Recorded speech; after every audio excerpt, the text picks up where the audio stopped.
Aksi anak-anak yang mengikuti berbagai lomba ini kerap membuat tertawa warga yang melihat karena terlihat lucunya. Lomba tersebut diantaranya lomba makan kerupuk, lomba bawa kelereng dalam sendok, lomba balap karung, dan lomba joget bendera. Peserta lomba makan kerupuk semangat mengikuti lomba yang diselenggarakan oleh panitia HUT Kemerdekaan RI ke-73 Gampong Gece Inim. Meski sederhana, namun sangat meriah saat digelar. Panitia hanya perlu menggantungkan kerupuk dengan seutas tali plastik. Perlombaan pun dimulai.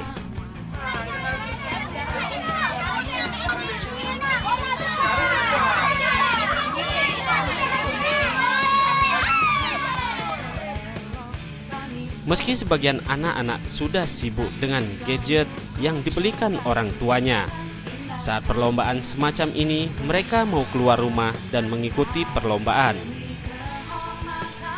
Diadakannya perlombaan tersebut juga menjadi ajang silaturahmi antar warga untuk mempererat tali kekeluargaan.